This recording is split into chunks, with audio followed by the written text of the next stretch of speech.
Hello, everyone. Reflecting here on what a gift it is to have access to entheogenic plants and fungi. We've been taking these organic technologies in the pursuit of health and happiness for millennia. We've been taking them in the pursuit of spirituality, and we've been taking them in the pursuit of community for so long.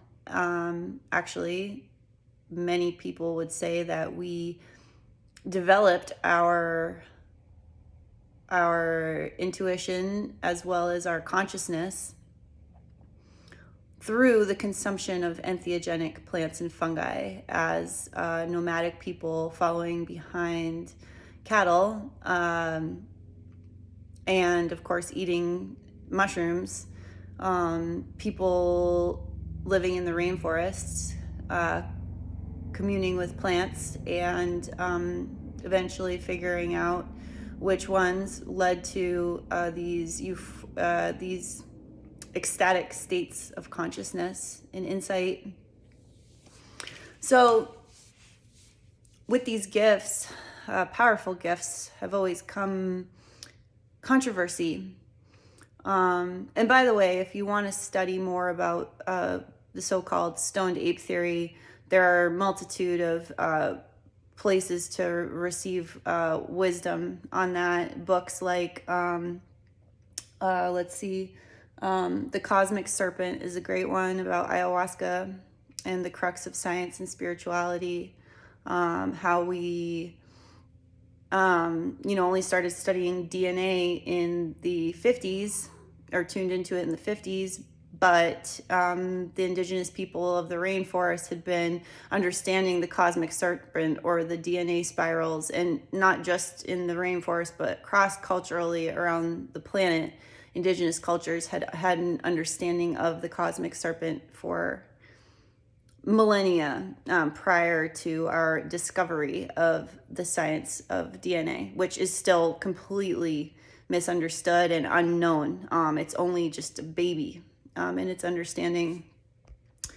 So The Cosmic Serpent is a great book. The Fellowship of the River is another great book. And then, of course, Terence McKenna, you can tap into, as well as his ex-wife, Kat Harrison, if you have access to any of her work. She's a great resource, still living.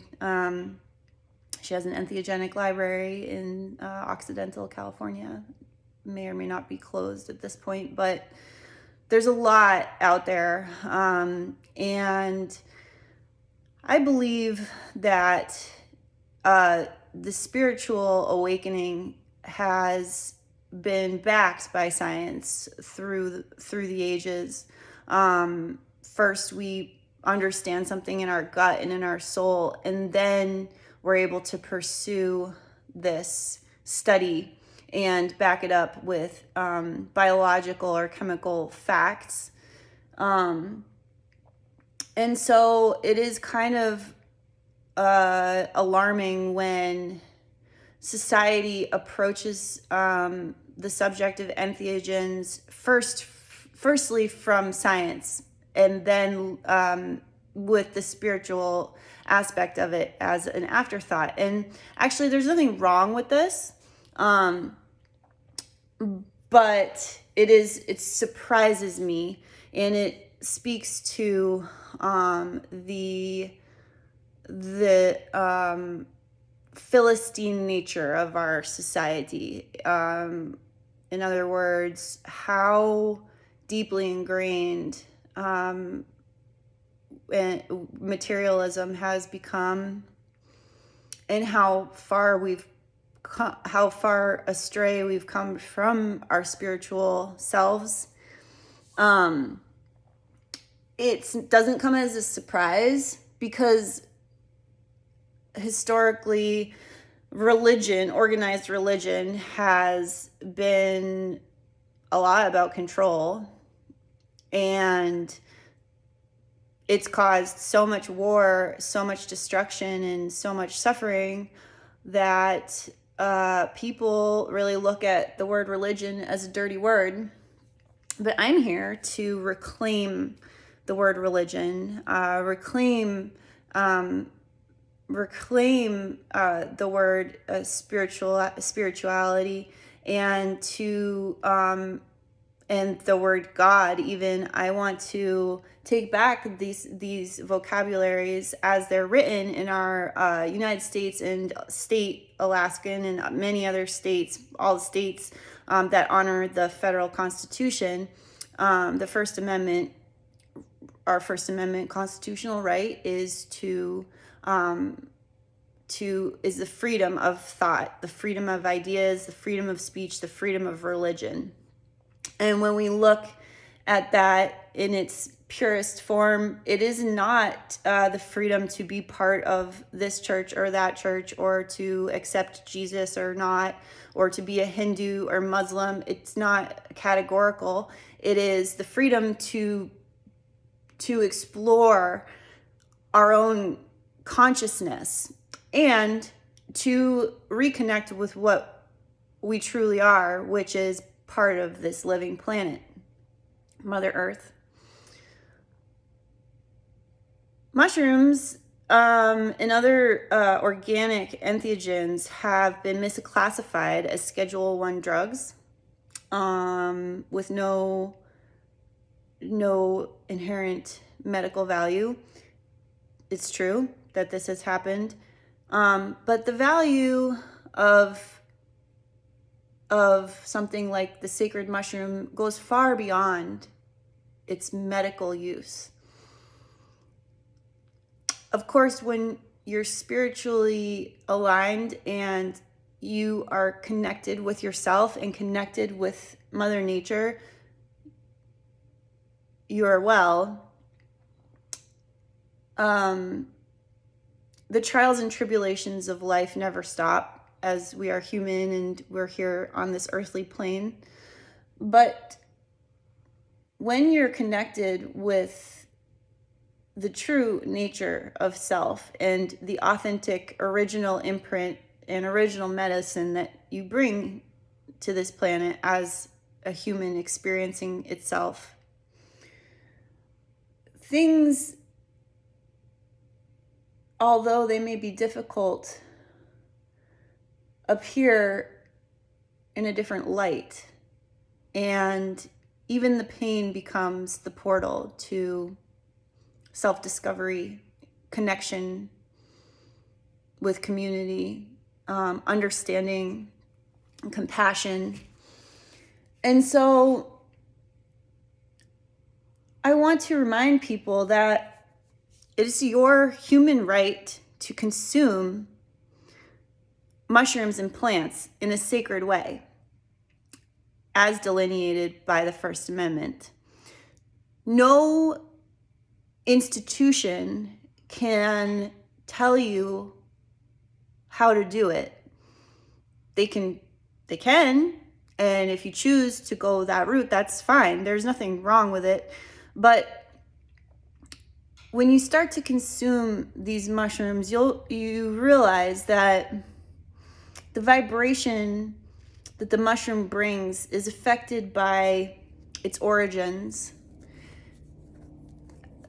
The love that was put into it as it was grown.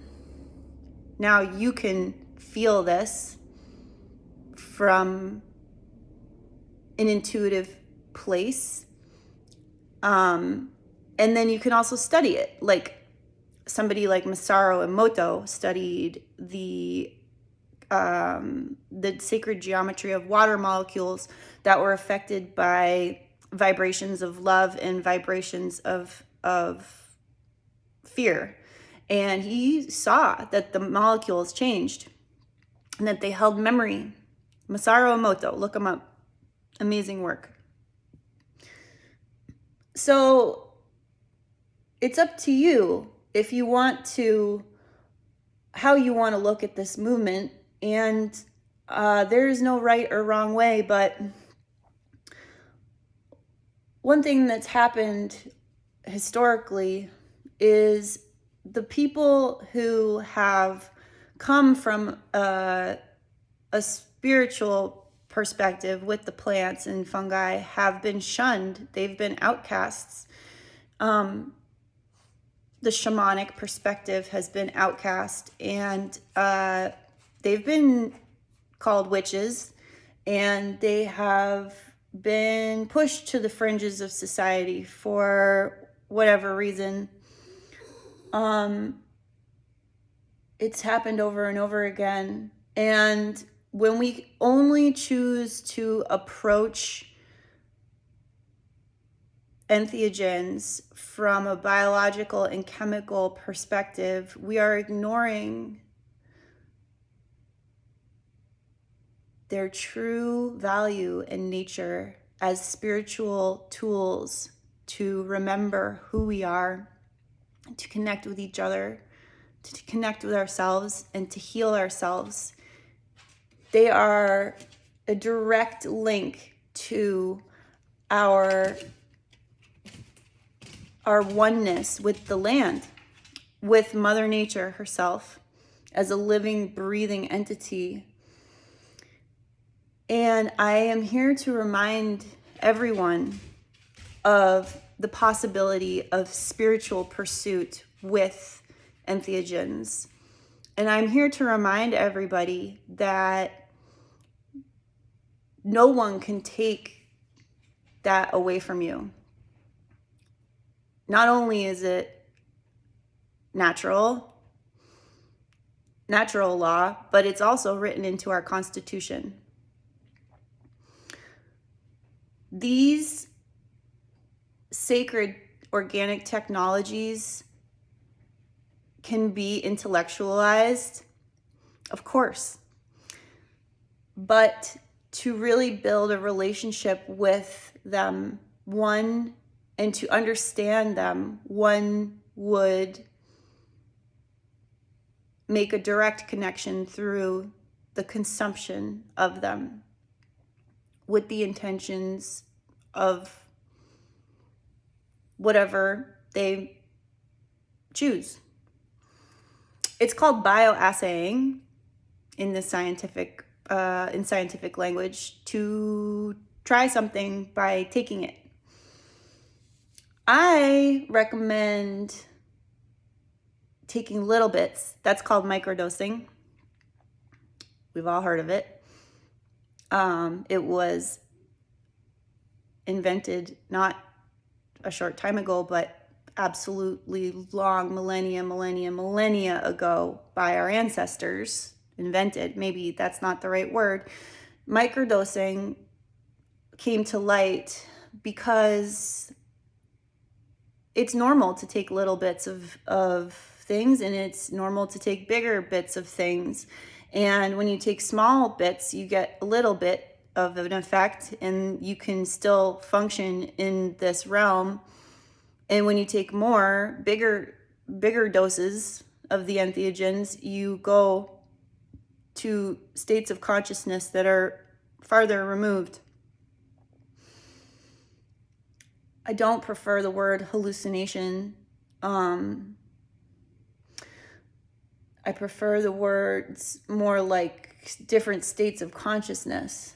And anyone who's taken the entheogens knows that they're not, they're neutral. And they're amplifiers, and they're insightful. And it's not always easy. And so, we will benefit from approaching these substances with respect. And it is important to trust the process, and to seek out, if you feel necessary, people who can help to guide you. And some will seek out the clinical, and that's okay. And some will seek out the religious sector, or the shamanic perspective. There are so many ways, the recreational perspective, there's so many ways to do it, and none of them are wrong. But I'm here to remind you of the religious aspect of it, and to tell you that it's not illegal. It's written into our Constitution.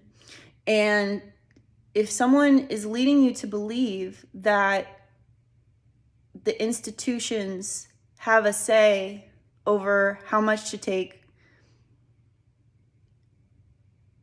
how to take it, what it is, that's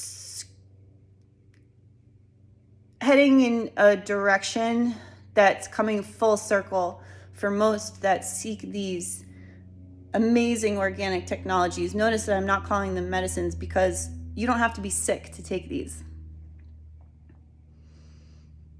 Yes, it is medicine, but you don't need to be a doctor to prescribe these. You don't need to have a prescription. These organic technologies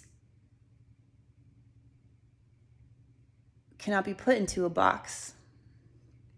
And I'm not here to tell you how to do it, but when we look at a clinical model as the sole parameter for the consumption of entheogens, I do feel that that much is being lost. And so I encourage people to remember your sovereignty, remember where you come from, remember that you are a part of nature experiencing itself. And with much love, I hope this message was useful in some way. And of course, take the parts that resonate with you and feel free to leave the rest. I hope you have a wonderful day.